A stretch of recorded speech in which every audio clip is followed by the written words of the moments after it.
जय हिंद साथियों, एक बार फिर से आपका स्वागत है त्रिस्मृति इंस्टीट्यूट में।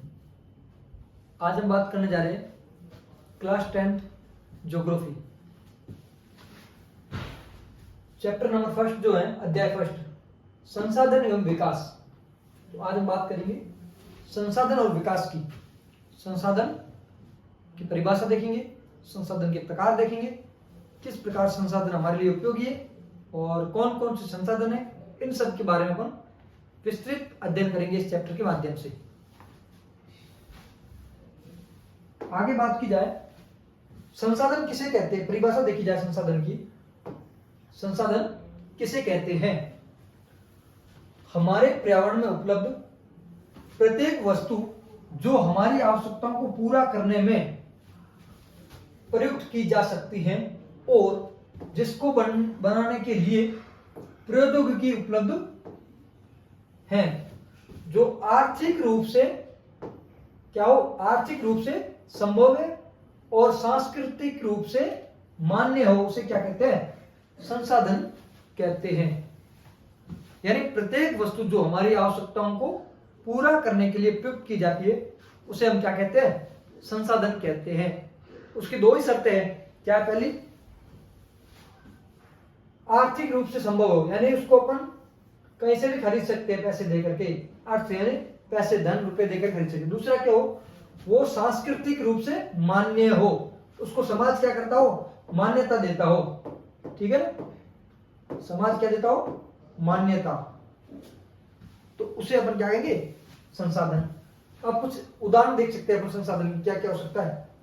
तो संसाधन, आप अपने चारों ओर नजर दौड़ाइए, आपके आसपास जो भी वस्तु नजर आ रही है आपको, वो सारी क्या है? संसाधन है। जो भी वस्तु आपकी आवश्यकताओं की पूर्ति कर रही है वो सारी क्या है? संसाधन। जैसे ये एक पेन है, ये हमारी आवश्यकता पूर्ति कर रही है, लिखने में काम आ रही है, तो ये संसाधन है। आप जिस रूम में बैठे हो उसमें लगा हुआ फैन, वो भी आपकी क्या कर रहा है? आवश्यकताओं की पूर्ति कर रहा है। लाइट है, आप जिस साधन से एक स्थान से दूसरे स्थान पे जाते हो वो भी क्या है? एक प्रकार से संसाधन है, वो भी आपकी आवश्यकताओं की पूर्ति करता है। तो अपन उदाहरण के रूप में देख सकते हैं क्या हो सकता है आपका, है ना? पेन हो गई, ठीक है, और क्या है? पंखा हो गया, ठीक, और क्या हो सकता है? रेलगाड़ी हो गई,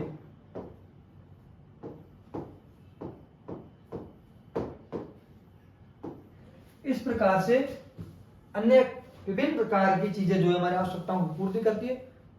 चेयर हो गई, टेबल हो गई, ये सारे क्या है? संसाधन है। अब आगे बात की जाए प्राकृतिक प्रौद्योगिकी और संस्थाओं के मध्य अंतर संबंध की। किसकी बात की जाए? प्रकृति और प्रौद्योगिकी और संस्थाओं के मध्य जो अंतर संबंध है वो किस प्रकार है उसकी बात की जाए।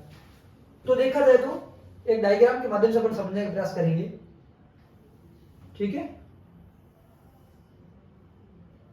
अब बात की जाए प्रकृति, प्रौद्योगिकी और संस्थाएं, इन सब में महत्वपूर्ण भूमिका जो होती है, इन सब के अंतर संबंध के बीच में जो महत्वपूर्ण भूमिका निभाता है वो कौन है? मानव। ठीक है, कौन निभाता है? मानव। तो अपन देखेंगे सबसे महत्वपूर्ण भूमिका कौन निभा रहा है? मानव। ठीक है ना? तो यहां आ गया मानव, ये हो गया मानव। अब देखा जाए मानव जो है क्या करता है? इन सब के मध्य अंतर संबंध के महत्वपूर्ण जो भूमिका निभा रहा है वो कौन है? मानव है। यहां आपका आ जाएगा भौतिक पर्यावरण। क्या आएगा? भौतिक पर्यावरण। ठीक है, यहां आ जाएगी संस्थाएं। क्या आएगा? संस्थाएं। ठीक है, और इधर देखा जाए तो आपकी क्या आ जाएगा? तीसरी तरफ प्रौद्योगिकी। प्रौद्योगिकी। ठीक है, अब क्या हुआ? मानव जो है, अपन ने क्या पढ़ा? प्रकृति और प्रौद्योगिकी के मध्य क्या है? संस्था निर्माण होकर उनके मध्य अंतर संबंध होता है। अब मानव क्या करता है? जो भौतिक पर्यावरण है उसमें प्रत्येक वस्तु जो उपलब्ध है उसमें क्या करता है, अपनी तकनीकी का उपयोग करके यानी टेक्नोलॉजी का उपयोग करके किसका निर्माण करता है, संस्थाओं का निर्माण करता है। ठीक है, विभिन्न प्रकार की संस्थाएं का निर्माण करता है और उनके द्वारा अपनी आवश्यकताओं की पूर्ति करता है। तो इस प्रकार ये हो जाएगा प्राकृतिक प्रौद्योगिकी और संस्थाओं के मध्य अंतर संबंध, जिसमें महत्वपूर्ण भूमिका कौन निभा रहा है, मानव। ठीक है, आगे देखा जाए, अब बात करते हैं संसाधनों का वर्गीकरण।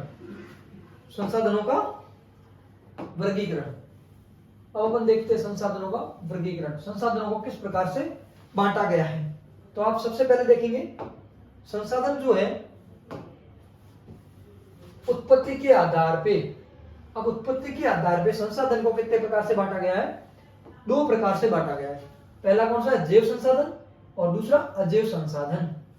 और उसके बाद आता है समाप्यता के आधार पे।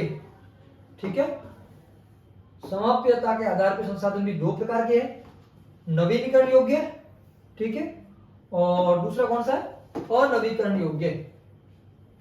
इसी प्रकार स्वामित्व के आधार पर संसाधन कितने हैं, व्यक्तिगत, सामूहिक, राष्ट्रीय और अंतरराष्ट्रीय।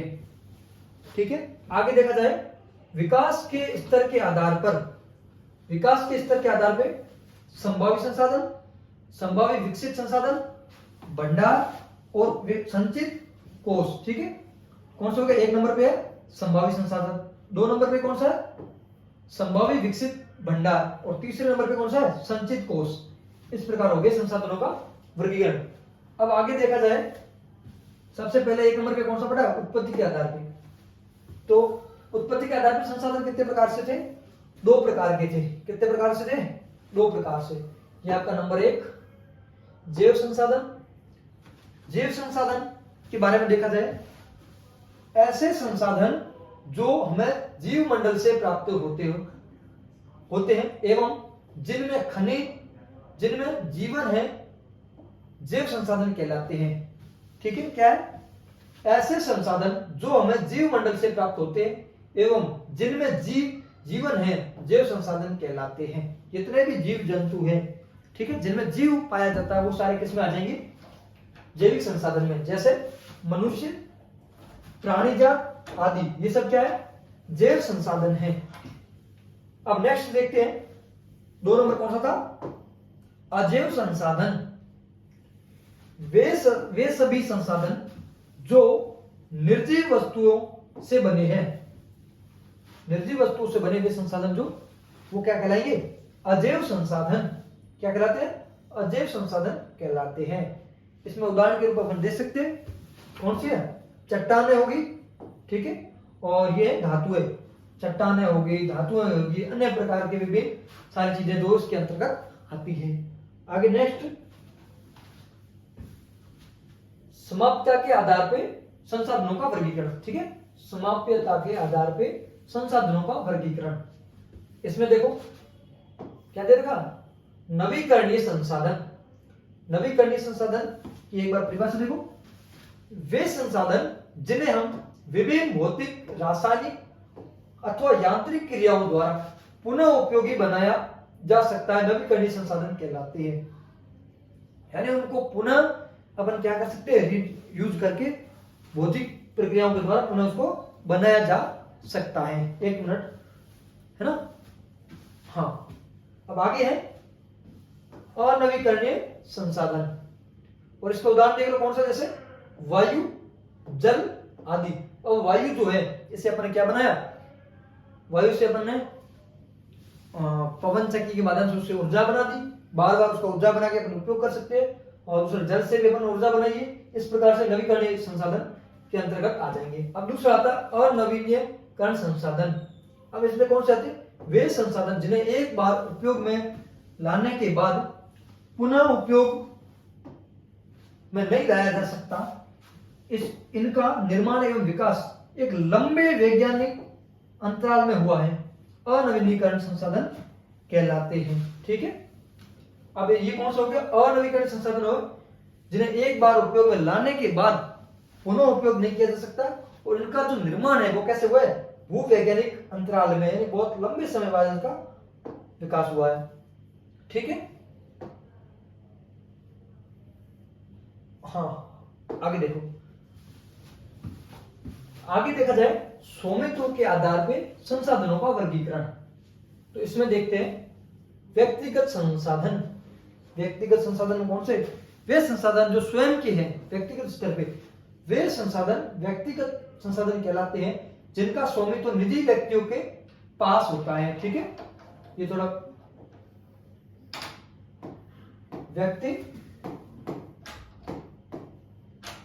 व्यक्तिगत, ठीक है, वैसे संसाधन व्यक्तिगत संसाधन कहलाते हैं जिनका स्वामित्व निजी व्यक्तियों के पास होता है।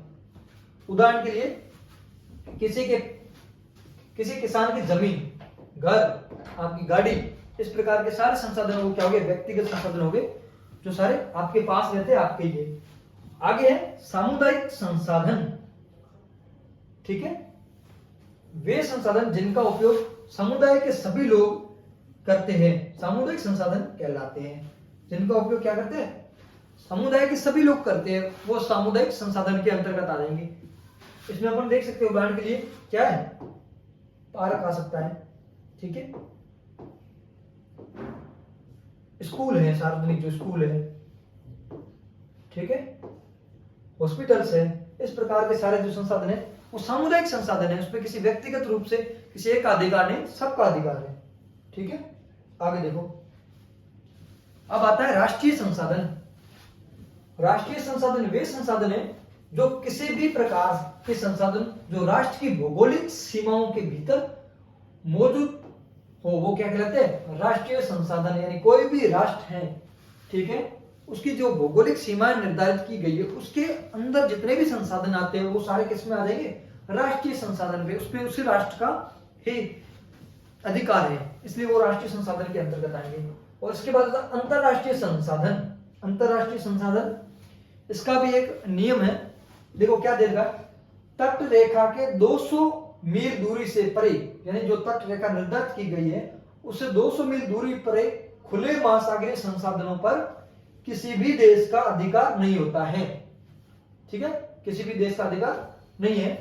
यह अंतरराष्ट्रीय संगठनों की निगरानी में है, इन्हें अंतरराष्ट्रीय संसाधन कहते हैं। जैसे मान लो भारत एक देश है, भारत की जलीय सीमा निर्धारित की गई है ना, या तट रेखा की जो सीमा है, इस प्रकार से अपन देखें तो ये भारत का दक्षिणी जो भाग है, इसमें देखा जाए तो इसकी जो सीमाएं दे रखी है, ये आपको पता है समुद्री सीमा आ गई, ठीक है, नीचे अरब सागर और बंगाल की खाड़ी, यहाँ पर ये समुद्री, इसमें कितने तट रेखा से 200 समुद्री मील, कितना? 200 समुद्री मील के परे जो भी संसाधन है, ठीक है, उस पे भारत देश का अधिकार ना होकर के सभी देशों का अधिकार है। और उसका निगरानी का काम कौन करता है? अंतरराष्ट्रीय संगठन द्वारा उसका निगराना किया जाता है। वो संसाधन क्या कहलाएंगे? अंतरराष्ट्रीय संसाधन कहलाएंगे।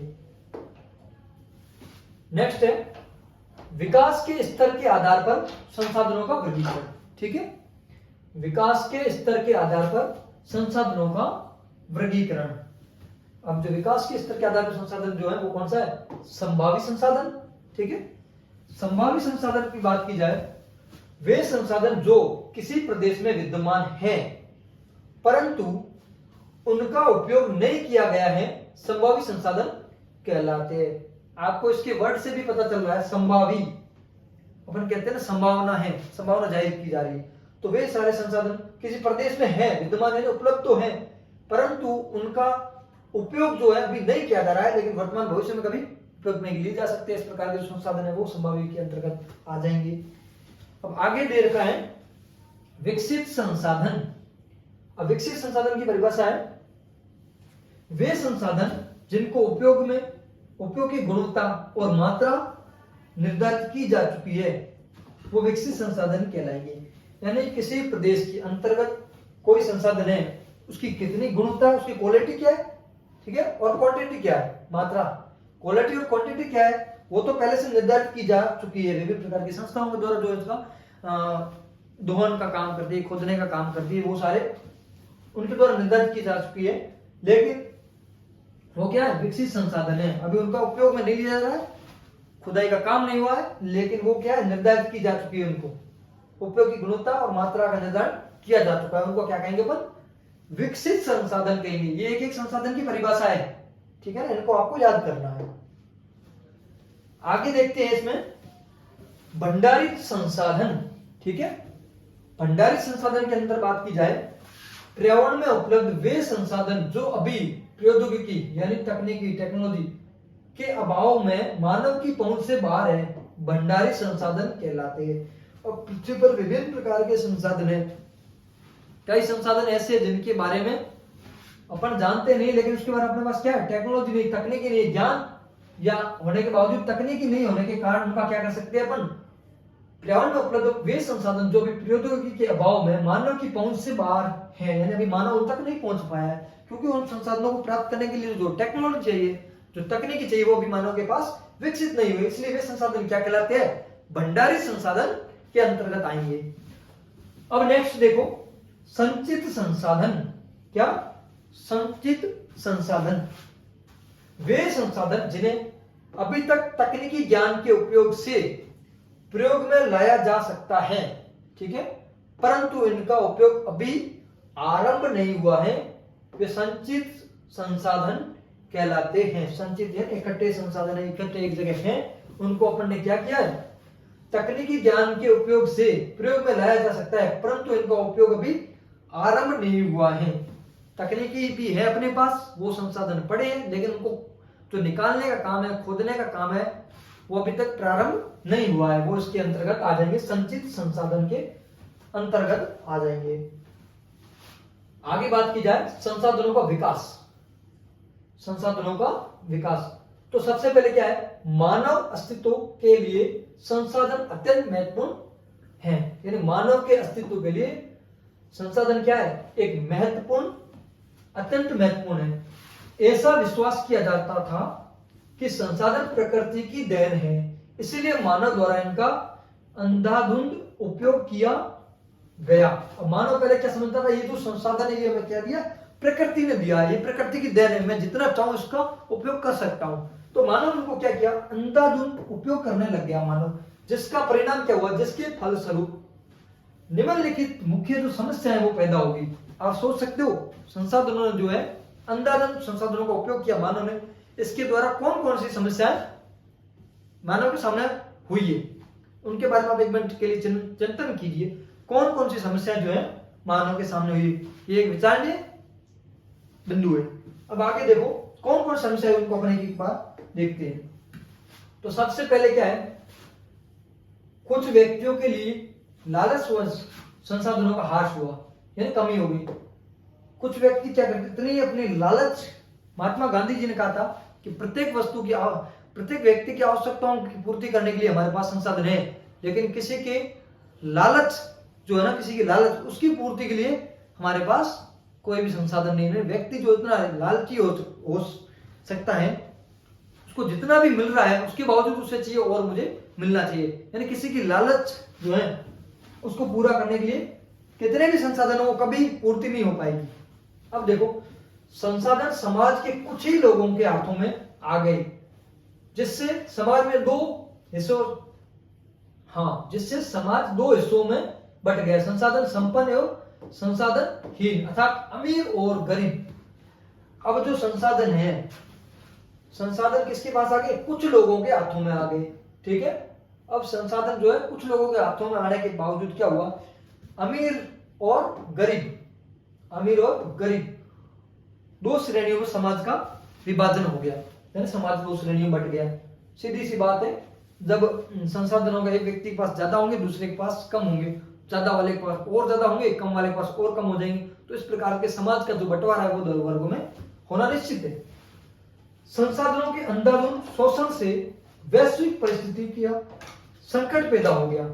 अब देखो, संसाधनों का इस प्रकार से उपयोग करने से क्या हुआ, वैश्विक स्तर पे संकट पैदा हो गया, ठीक है। आज जो देखते हैं विभिन्न प्रकार की जितनी भी आपदाएं आए, वो सब किसका परिणाम है, वो भूमंडलीय तापन, ओजोन परत अवक्षय, पर्यावरण प्रदूषण और भूनमीकरण जैसी जो समस्या आ रही है, वो इसी का ही परिणाम है। किसका, संसाधनों के अंधाधुंध शोषण के द्वारा ही इस प्रकार की समस्या आती है। प्रकृति आपदा आ रही है, कभी बाढ़ आ रहा है, कभी क्या हो रहा है, लैंडस्लाइडिंग हो रहा है, भूकंप और ज्वालामुखी तो इस प्रकार की जो घटनाएं हो रही, प्राकृतिक आपदाएं, वो सारी इस संसाधनों के अंधाधुंध उपयोग के कारण ही हो रही है।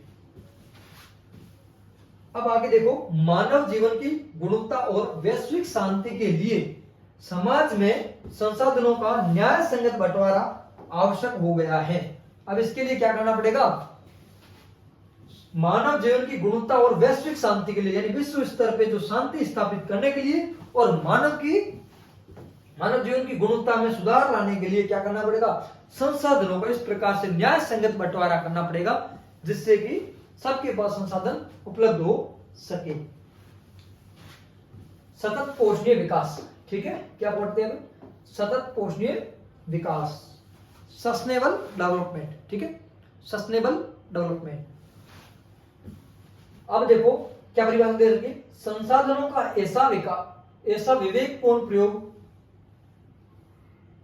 ताकि न केवल वर्तमान पीढ़ी अपितु भावी पीढ़ी की आवश्यकताओं का भी पूरी हो, सतत पोषणीय विकास कहलाता है। यानी संसाधनों का इस प्रकार से उपयोग किया जाए, हमारी वर्तमान आवश्यकताओं की पूर्ति करते हुए आने वाली जो पीढ़ी है हमारी, उनके लिए भी संसाधनों को अपन बचा करके चले, उसे कहते हैं सतत पोषणीय विकास। इसके लिए एक एजेंडा 21 है ना, 21, एक सम्मेलन हुआ था पर्यावरण के लिए और संसाधन के सतत पोषणीय विकास पढ़ रहे। इसमें देखो एक सम्मेलन हुआ था, कब हुआ था? 1992 में ब्राजील के शहर है एक, ब्राजील जो है वो कहाँ है?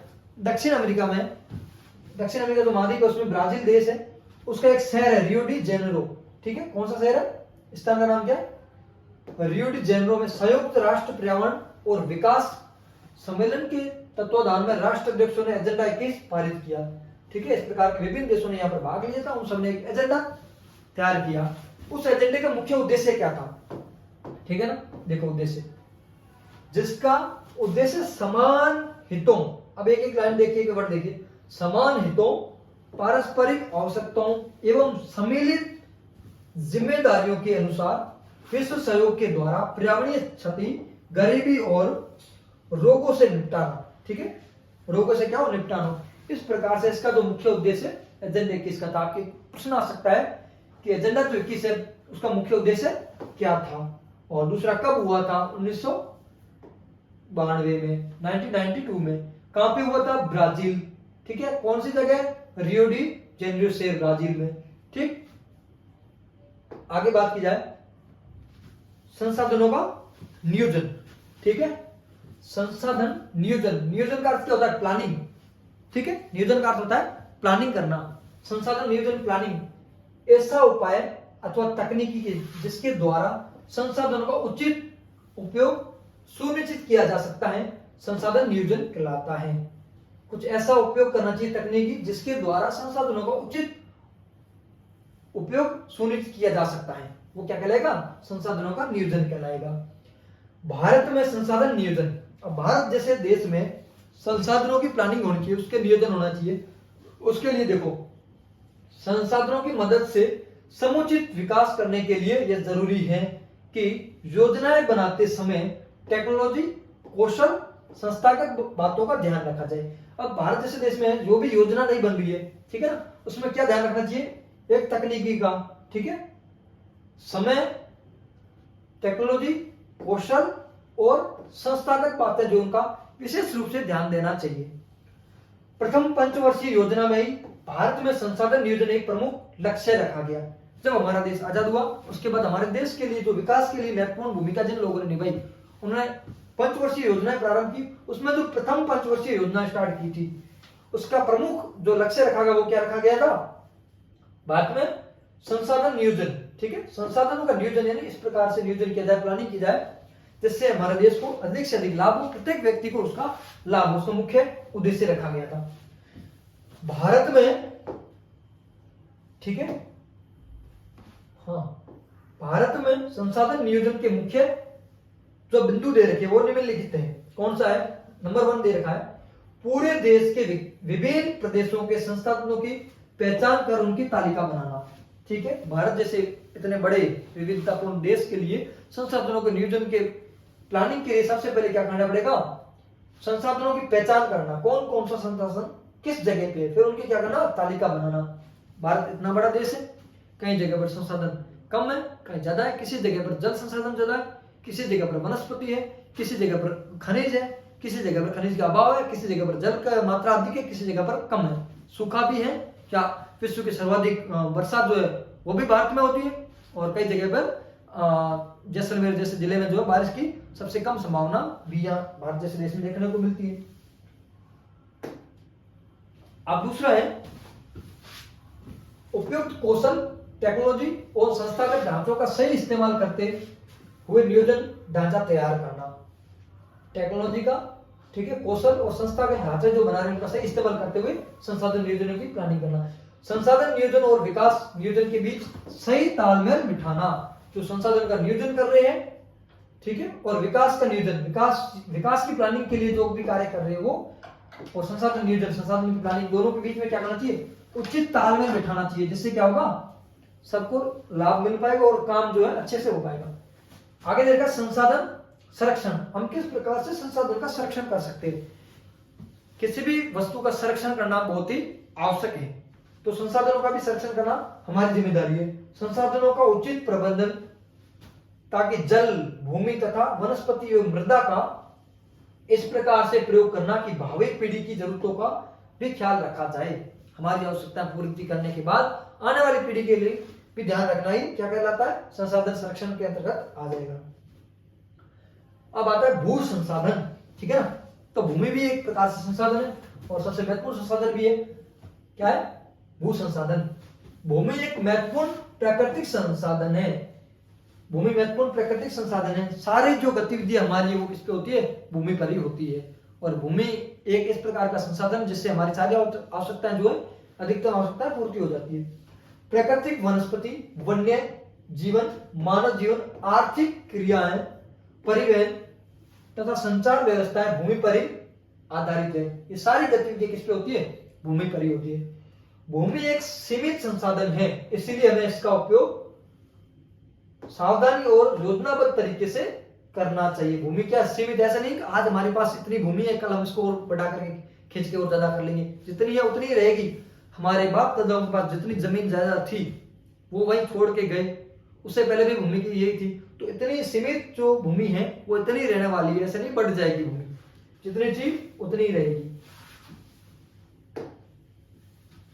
भारत में भूमि संसाधन, अब जो दे रखा है भारत में भूमि संसाधन है, भूमि पर जो संसाधन है वो किस प्रकार से उनका विभाजन किया गया है। अब आप देखेंगे लगभग 43% जो भूमि है वो भू क्षेत्र, मैदान, जो कृषि और उद्योग विकास के लिए सुविधाजनक है।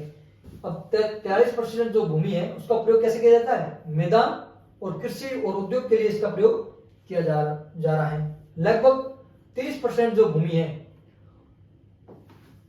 भू क्षेत्र पर विस्तृत रूप से पर्वत स्थित है, जो 12 नदियों के प्रवाह को सुनिश्चित करते हैं, पर्यटन विकास के लिए अनुकूल परिस्थितियां प्रदान करता है और परिस्थिति के लिए महत्वपूर्ण है। कितने परसेंट, 30% पे क्या है, पर्वत है, और पर्वतों के द्वारा क्या 12 नदियों का प्रवाह होता है, और ये पर्यटन के विकास के लिए महत्वपूर्ण भूमिका निभाते हैं और अनुकूल वहां की परिस्थिति रहती है, जिसके कारण पर्यटन को जो है बढ़ावा मिलता है। और दूसरा देखा 27% लगभग क्या है, पठारी क्षेत्र है, जिनमें खनिज है, जीवाश्म ईंधन है और वनों का अपार संचय कोष है, इसके लिए सुविधाजनक है। अब अलग अलग संसाधनों को अपने डिवाइडेशन किया है, कौन से संसाधन जो है किस क्षेत्र के अंतर्गत आते हैं, कितने परसेंटेज पे हैं। एक और डायग्राम है, ठीक है। अब अपन देखा ना, ये दे रखा है, ये आपके पूरा 100% है, कितना, इसको अपन 3 प्रकार से बांटा है, ठीक है। ये जो दे रखा है आपका मैदान, कितने परसेंट है, 43%, ठीक है। 43% क्या दे रखा है, मैदान, ठीक है। और ये आपके पर्वत, 30% क्या है, पर्वत है। और ये जो पठार दे रखा है, ये क्या, पठार, 27% जो है पठार दे रखा है। ये आप डायग्राम के माध्यम से भी समझ सकते हो संसाधनों का अपने बंटवारा जो किया है। अब भू उपयोग, ठीक है, भूमि का किस प्रकार से अपन उपयोग कर रहे हैं। भू उपयोग को निर्धारित करने वाले तत्व जो हैं कौन कौन से हैं? नंबर 1 जो है वन, ठीक है।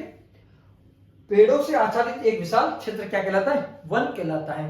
यहाँ पर विभिन्न प्रकार के पेड़ है, आच्छादित यानी भरा हुआ पूरा क्षेत्र जो है वो क्या कहलाएगा? वन कहलाएगा। कृषि के लिए कृषि के लिए अनुपलब्ध भूमि, जैसे कृषि के लिए अनुपलब्ध जिस पर कृषि नहीं की जा रही वह भूमि कौन सी है? बंजर तथा कृषि अयोग्य भूमि, गैर कृषि प्रयोजन में लगाई गई भूमि, जैसे इमारत जहां बनाइए, सड़कें बनाइए, उद्योग बनाइए, ये सारे क्या है? कृषि के लिए अनुपलब्ध भूमि है। अब जिस जगह पे आपने सड़कें बनाई है, उद्योग धंधे स्थापित कर लिए, इमारतें बनाई हैं, वहां क्या आप कृषि कर सकते हो? नहीं। आपका जो इमारत बन गई है, घर बन गया है, जो उद्योग स्थापित किए, जहां पे आपने रोडों का निर्माण किया, वहां आप कृषि नहीं कर सकते। वो जो भूमि है इसके अंतर्गत कृषि के लिए वो काम की नहीं है। आगे देखा प्रतिभूमि, ठीक है। प्रतिभूमि वर्तमान प्रति, जहां कृषि एक वर्ष उससे कम समय में खेती ना की गई हो, ऐसी भूमि जहां पर एक वर्ष या इससे कम समय के लिए खेती नहीं की गई है, वो कैसी कहलाएगी? प्रतिभूमि कहलाएगी। अब आपके प्रश्न ऐसे भी आ सकता है, 1 या 2 नंबर में आ सकता है छोटा प्रश्न, या फिर प्रतिभूमि किसे कहते हैं, ठीक है। तो आपको क्या लिखना है? या ऐसी कृषि या कृषि एक वर्ष जिससे कम समय में खेती ना की हुई, ऐसी भूमि जिस पर एक वर्ष से कम या कि क्या कहो खेती नहीं की गई हो, वो क्या कहलाएगी? प्रतिभूमि। अन्य प्रतिभूमि, यहां पर 1 से 5 वर्ष में 1 से 5 वर्ष से खेती ना की गई हो, ठीक है ना। 1 वर्ष से लगा करके 5 वर्ष के मध्य जो उसमें कृषि नहीं की गई, वो क्या कहलाएगी? अन्य प्रतिभूमि के अंतर्गत आ जाएगी। अन्य कृषि योग्य भूमि, अब दूसरी जो भूमि है अन्य भूमि जो कृषि योग्य है वो कौन से? अन्य कृषि योग्य भूमि, स्थायी चारागाह तथा अन्य गोचर भूमि, विविध वृक्ष फसल तथा उपवन के अधीन भूमि। अब जो भूमि है जहां पर स्थायी चारागाह है, गोचर है, ठीक है, और अन्य भूमि दे रखा है, वृक्ष फल जो फलों वाले वृक्ष फसल बोलते हैं, उपवन के लिए अधीन जो भूमि है वो सारी इसके अंतर्गत आएगी। कृषि योग्य बंजर भूमि जो 5 वर्ष या अधिक समय से खाली हो। कृषि करने के योग्य भूमि तो है लेकिन वो 5 वर्ष या उससे अधिक समय के लिए क्या है? खाली भूमि है, वो आ जाएगी इसके अंदर। अब है शुद्ध बोया गया क्षेत्र, ठीक है ना, परिभाषा इसकी पूछी जा सकती है। एक कृषि वर्ष में एक बार से अधिक बोए गए क्षेत्र को शुद्ध बोया गया क्षेत्र कहते हैं। क्या है? एक कृषि वर्ष में एक बार से अधिक बोए गए क्षेत्र को शुद्ध बोया गया क्षेत्र कहते हैं, ठीक है। अब देखो उसी का डायग्राम दे रखा है जो अपन ने अभी पढ़ा था, कौन सी भूमि है।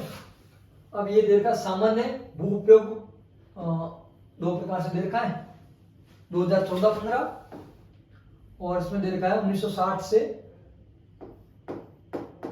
61 टाइम का, और इन दोनों में क्या किया है? कंपैरिजन किया है। एक एक प्रकार से दे रखा है कृषि योग्य भूमि कौन सी है, प्रतिभूमि कौन सी है, वर्तमान प्रतिभूमि कौन सी है, शुद्ध बोया गया क्षेत्र जो दे रखा है इसके बारे में डायग्राम के द्वारा आपको दिखाया गया है ये।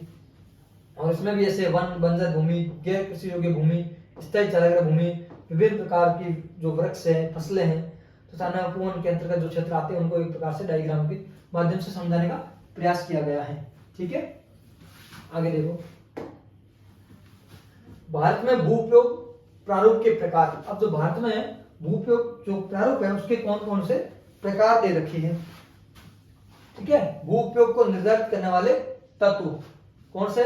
भौतिक कारक जैसे भू आकृति, मृदा, जलवायु, और तथा मानवीय कारक जैसे जनसंख्या, घनत्व, प्रौद्योगिकी, क्षमता, संस्कृति और परंपरा इत्यादि क्या है? शामिल है।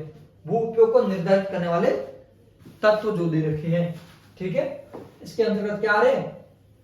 आपकी जनसंख्या घनत्व कैसी है, प्रौद्योगिकी है, प्रौद्योगिकी क्षमता हो गई, सांस्कृतिक और परंपरा इत्यादि, और मानवीय कारक, ठीक है।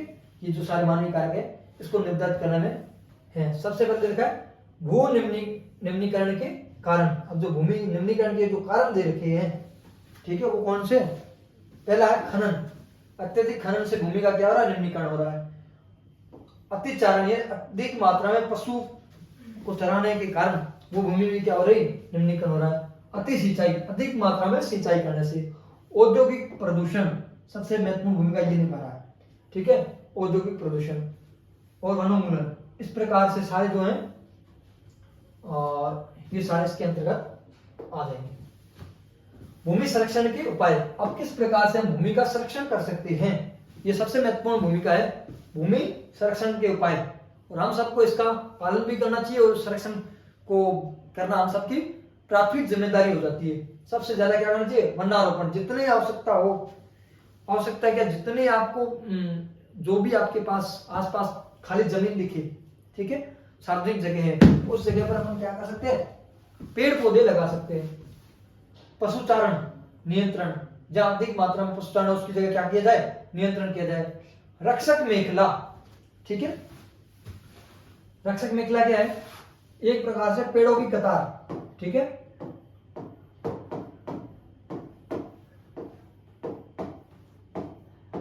ठीक है, ये कहां लगाई जाएगी, जिस प्रकार वायु के द्वारा ज्यादा अपर्दन होता है मृदा का, ठीक है, उस जगह पर अपन एक इस प्रकार से सीधी रेखा में अधिक मात्रा में पेड़ों का क्या लगा देंगे, पेड़ लगा देंगे। वो सारे किसके आएंगे, रक्षक मेखला के अंतर्गत आ जाएंगे। खनन नियंत्रण, जितने भी अधिक मात्रा में खनन हो रहा है उस पर क्या करना पड़ेगा, नियंत्रण अपने को करना पड़ेगा। औद्योगिक जल का परिचय, ठीक है, ये जो औद्योगिक जल निकल रहा है, उद्योगों से जो जल निकल रहा है उसको अपने को सही रूप से परिचय करना चाहिए। आगे दे रखा है मृदा संसाधन, जो एक महत्वपूर्ण संसाधन है। मृदा एक महत्वपूर्ण प्राकृतिक संसाधन है। मिट्टी में ही खेती होती है, मिट्टी कई जीवों का प्राकृतिक आवास भी है, ठीक है, मिट्टी में भी खेती होती है और मिट्टी कई जीवों का प्राकृतिक आवास है। नेक्स्ट देखो, हाँ, मृदा का निर्माण, ठीक है, अब मृदा का निर्माण कैसे होता है, आप देखेंगे मृदा के निर्माण की प्रक्रिया अत्यंत धीमी होती है। इसका अंदाज इस बात से लगाया जा सकता है कि मात्र 1 सेमी मृदा को बनने में हजारों वर्ष लग जाते हैं। मृदा निर्माण की जो प्रक्रिया है वो क्या है, धीमी है, बहुत धीमी है। 1 सेंटीमीटर मृदा के निर्माण में क्या है, हजारों वर्ष लग जाते हैं, क्योंकि जो मृदा का निर्माण होता है वो पहाड़ों से नदियों द्वारा उन काटने के बाद उस पहाड़ को उसके द्वारा नदियों द्वारा लाए जाने के बाद फिर धीरे धीरे मृदा का निर्माण, बड़े बड़े कंकड़ पत्थर वो छोटे छोटे बनते हैं, फिर धीरे धीरे वो जाने के बाद छोटे छोटे होते हैं, फिर कई वर्षों बाद धीरे धीरे वो मृदा में परिवर्तित होते हैं, इसलिए उसको ज्यादा टाइम लगता है। मृदा निर्माण सेल के अपघटन क्रिया से होता है। मृदा निर्माण में कई प्राकृतिक कारक की महत्वपूर्ण भूमिका होती है, जैसे तापमान, पानी का भाव, पवन, ठीक है ना, पवन होगी, पानी का भाव हो गया और तापमान हो गया। ये सारे कारक क्या करते हैं, मृदा निर्माण में, जो मृदा निर्माण की जो प्रक्रिया है उसमें महत्वपूर्ण भूमिका निभाते हैं। और देर का मृदा निर्माण सेलों के अपघटन की क्रिया से, जो मृदा निर्माण के सेल है उसकी अपघटन की क्रिया कैसे, जैसे एक बार सूर्य के प्रकाश के द्वारा जो भी चट्टान है वो क्या होगी, गर्म होगी, फिर जैसे रात्रि का समय हुआ वो ठंडी होगी। इस प्रकार की जो प्रक्रिया चलती रहती है, जिसके परिणाम स्वरूप वो क्या हो जाएगा, कभी टूटेगी, ठीक है ना, तो धीरे धीरे इस प्रकार से भी हुआ। और दूसरा देखा है तापमान हो गई, और पानी का भाव, अधिक भाव से जो पानी आएगा उसके द्वारा जो चट्टान है वो अधिक मात्रा में तोड़फोड़ होगी उसकी। और पवन, वायु जो है वो भी क्या करती है, चट्टानों को अपने साथ जब तेज गति से चलती है तो वो चट्टानों को क्या करती है, छोटे छोटे कणों में तोड़ने का प्रयास करती है। इस प्रक्रिया में कई भौतिक और रासायनिक परिवर्तनों का भी योगदान रहता है। कई रासायनिक और भौतिक क्रियाएं भी होती है जिनके द्वारा चट्टानें जो है वो टूटती रहती है, जिससे मृदा का निर्माण होता है। अब ये दे रखी है मृदा निर्माण की एक, आपकी बुक में भी दे रखा होगा, ठीक है ना, ये अच्छे से पीडीएफ नहीं आई है और आप ये देख लेना, मृदा परिच्छेदिका। अब मृदा का किस प्रकार से दे रखा है ये आप देख लेना एक बार, डायग्राम से आपकी बुक में दे रखा है, अपने जो भी पढ़ा है उसके रूप में किस प्रकार से मृदा का निर्माण हुआ है, ठीक है। मृदा के प्रकार, ठीक है, आप पढ़ते हैं मृदा के प्रकार। मृदा कौन कौन से प्रकार की, जलोढ़ मृदा, दलोढ़, ठीक है, भारत के लगभग 45% क्षेत्रफल पर पाई जाती है। कितने क्षेत्र पर? 45%। भारत में जो 45% क्षेत्र है वहां कौन सी मृदा पाई जाती है? जलोढ़ मृदा। इस मिट्टी में पोटास की मात्रा बहुलता होती है। ठीक है, पोटास की बहुलता होती है। पोटास की मात्रा क्या ज्यादा होती है?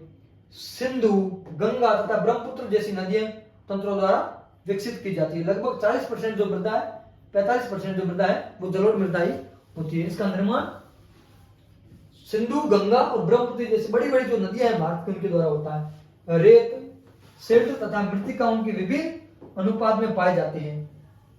आयु के आधार पर इसको दो भागों में बांटा है। जलोढ़, एक है बांगर मृदा और दूसरी है नई जलोढ़ जिसको खादर कहते हैं। पुरानी जलोढ़ मृदा को क्या कहते हैं? बांगर, और नई जलोढ़ मृदा को क्या कहते हैं? खादर। ये दो प्रकार से इनको बांटा गया।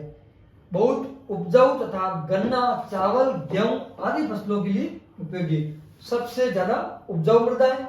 इसमें विभिन्न प्रकार की जो फसलें होती है वो महत्वपूर्ण, गन्ना, चावल, गेहूं आदि फसलों के लिए जो जलोढ़ मृदा है वो बहुत ही महत्वपूर्ण है।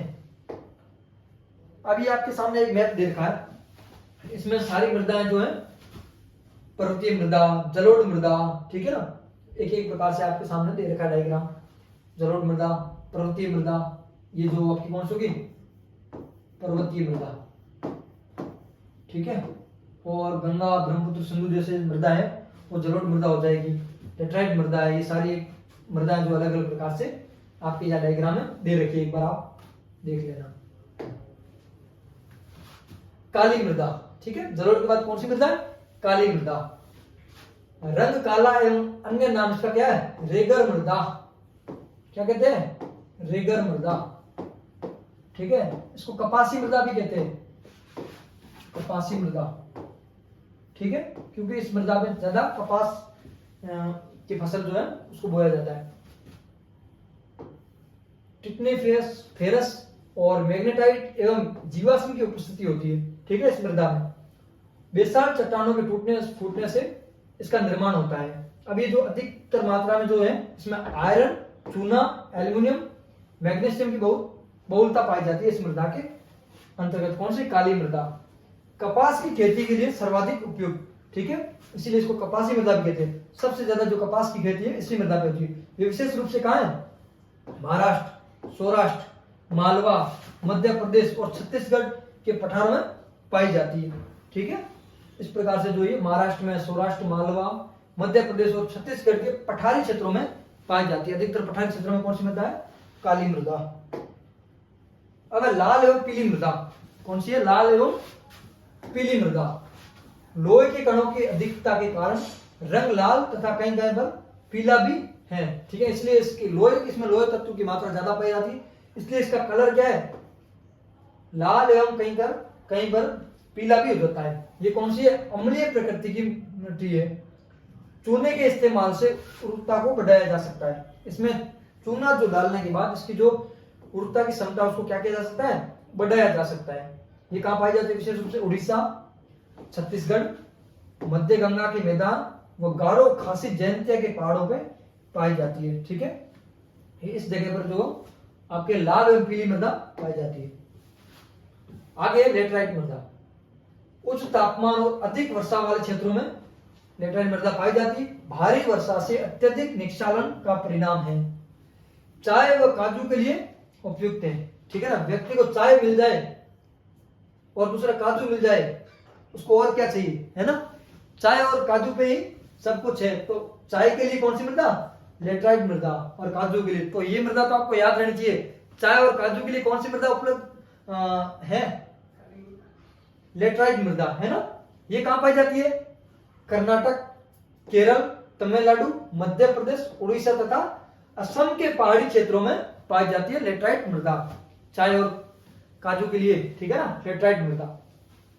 अभी सारी मृदा दे रखी है, इनकी विशेषता याद करने का आपका काम है। ये दे रखा मरुस्थलीय मृदा, जिसका रंग कैसा है? लाल व भूरा। रेतीली तथा लवणीय मृदा है। शुष्क जलवायु, उच्च तापमान के कारण जल वाष्पन की दर अधिक, ठीक है। हुमरस और नमी की मात्रा भी कम होती है।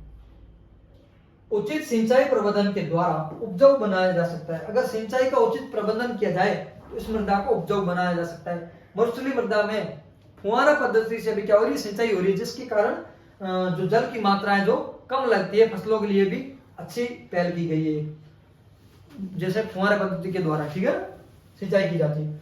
पहाड़ी पद, ठीक है, पीड माउंट जोन मृदा, ठीक है, किसी पर्वत या पर्वत श्रृंखला के तल पर पाए जाने वाला क्षेत्र, उदाहरण के लिए पश्चिमी घाट का पहाड़ी पद अर्थात पश्चिमी घाट के तल पर पाया जाने वाला जोन, ठीक है, पीड पहाड़ी पद जो क्षेत्र है वो पीड माउंट जोन कौन सा है, किसी पर्वत या पर्वत श्रृंखला के तल पर पाया जाने वाला क्षेत्र, ठीक है, ये उदाहरण दे रखा कौन सा, पश्चिमी घाट का पहाड़ी पद और पश्चिमी घाट के तल पर पाया जाने वाला क्षेत्र। दक्कन ट्रेप, प्रादीपीय पठार का काली मृदा वाला क्षेत्र, ठीक है, दक्कन ट्रेप किसे कहते हैं, प्रादीपीय भारत का जो प्रादीपीय पठार का जो क्षेत्र है, काली मृदा वाला क्षेत्र, ठीक है, उसको क्या कहते हैं, दक्कन ट्रेप। इसका निर्माण लावा मिट्टी के द्वारा हुआ है, बहुत ही उपजाऊ क्षेत्र तथा कपास की खेती के लिए उपयुक्त है। अब है वन मृदा, ठीक है, कौन सी, वन मृदा पर्वतीय क्षेत्रों में पाई जाती है। वन मृदा कहां पाई जाती है, पर्वतीय क्षेत्रों में। गठन में पर्वतीय पर्यावरण के अनुसार बदलाव, नदी घाटियों में वन दोमट तथा नदी घाटियों में मृदा दोमट तथा सिल्टदार होती है। अधिक सिलक तथा हुमस रहित कौन सी मृदा है, वन मृदा, ठीक है। अब अपन ने पढ़ा था जलोढ़ मृदा, उसमें दो प्रकार की मृदा देखी थी, कौन सी, खादर बांगर, ठीक है। अब इनको एक प्रकार से देख लेते हैं, ये प्रश्न आ सकता है आपके, खादर और बांगर मृदा में क्या अंतर है। तो खादर मृदा जो है, ठीक है, वो कौन सी है, नवीन जलोढ़ मृदा है, और बांगर जो है वो कौन सी है, प्राचीन जलोढ़ मृदा। अधिक बारीक व रेतीली खादर मृदा, कंकड़ व कैल्शियम कार्बोनेट इसमें पाया जाता है बांगर मृदा में। बार बार नवीनीकरण संभव, क्योंकि यहाँ पर बार बार पानी आता है खादर मृदा के लिए, तो उसका नवीनीकरण बार बार हो जाता है, बार बार नवीनीकरण संभव नहीं है नवीकरण। नदी के पास डेल्टा तथा बाढ़ निर्मित मैदानों में पाई जाती है। नदी के पास जो डेल्टा है उस जगह पर, और जहां पर बाढ़ आती है वहां पर खादर मृदा पाई जाती है। नदी से दूर ऊंचे स्तर पर पाई जाती है। ये जो है, पहले कभी नदी बहा करती थी, अब उस नदी का जो ऊपर वाला क्षेत्र है, वहां पानी नहीं पहुंच पाता है, वहां कौन सी पाई जाती है, बांगर मृदा पाई जाती है। अब मृदा अपरदन, ठीक है, मृदा के कटाव और उसके बहाव की प्रक्रिया को मृदा अपरदन कहते हैं। मृदा अपरदन के कारण कौन कौन से हैं, वनोन्मूलन, अति पशुचारण, निर्माण व खनन प्रक्रिया, प्राकृतिक तत्व जैसे पतन, हिमनदी और जल, कृषि के गलत तरीके से जुताई के जो तरीके दे रखे हैं वो सब किसके अंतर्गत आएंगे, मृदा अपरदन के कारण। पवन द्वारा मैदानों अथवा ढालू क्षेत्र में मृदा को उखाड़ ले जाना, ये सब क्या आएंगे, मृदा अपरदन के जो कारण है, मृदा अपरदन क्यों होती है उसके जो ये एक एक कारण दे रखे हैं आपके सामने। मृदा अपरदन के समाधान, अब मृदा जो अपरदन हो रही है उसका समाधान किस प्रकार से किया जा सकता है। ढाल वाली भूमि पर समोच्च रेखाओं के समांतर हल चलाने से क्या हो जाएगा, मृदा का जो अपरदन हो रहा है उसको रोका जा सकता है। ढाल वाली भूमि पर सीढ़ी बनाकर खेती करने से, जो ढाल वाली जगह है उस पर क्या करें, सीढ़ी नुमा खेती की जाए, ठीक है ना। यहाँ जैसे ये ढाल वाली कोई भूमि है, पर्वत है, ठीक है ना, ये ढाल वाला, इस प्रकार से पानी की मात्रा जो है सीधी आ जाए, इसलिए अपने क्या करना पड़ेगा, इस प्रकार सीढ़ी नुमा जो कृषि करेंगे तो पानी का बहाव जो है इस प्रकार आएगा, जिससे मृदा का कटाव नहीं होगा। अगर इसी जगह पर अपन खेती इस प्रकार से करें, ठीक है ना, यही ढाल है और ऐसे ही खेती करें तो जल की मात्रा के द्वारा क्या होगा, जल से ये मृदा का जो है अधिक मात्रा में कटाव हो जाएगा। बड़े खेतों को पट्टियों में बांटकर फसलों के बीच में घास की पट्टी उगाकर, जो बड़े बड़े खेत है उसके बीच में क्या करना चाहिए, घास की जो पट्टी लगा देनी चाहिए, जिससे कि मृदा का अपरदन कम हो। खेतों के चारों तरफ पेड़ों की कतार लगाकर एक मेखला का निर्माण करना चाहिए, जो वनारोपण। खेत के चारों ओर जो है मेड़ बना हो, उस मेड़ पे क्या होना चाहिए, आसपास पेड़ लगाना चाहिए, जिससे वायु के द्वारा अपरदन नहीं होगा। अति पशुचारण को नियंत्रित करके अपन क्या कर सकते हैं, मृदा के अपरदन को रोक सकते हैं। और दूसरा देखा है अवनलिका, अवनलिकाएं, बहता हुआ जल मृतिकाओं युक्त मृदाओं को काटते हुए गहरी वाहिकाएं बनाता है, जिन्हें अवनलिकाएं कहते हैं। उत्कात भूमि, ऐसी भूमि जो जोतने योग्य नहीं रहती उसे उत्कात भूमि कहते हैं। ऐसी भूमि जो कृषि के लिए जोतने के लिए उपयोग में नहीं लेते उसे क्या कहते हैं? उत्कात भूमि कहते हैं।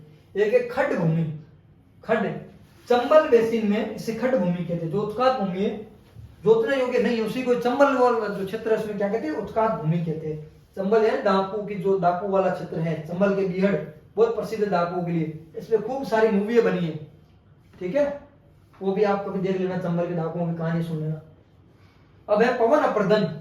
पवन द्वारा मैदान और ढालू क्षेत्रों में मृदा को उड़ा ले जाने की प्रक्रिया को पवन अपर्दन कहते हैं। पवन द्वारा मैदान और ढाल के क्षेत्र से मृदा को उड़ा ले जाने की प्रक्रिया क्या कहलाती है?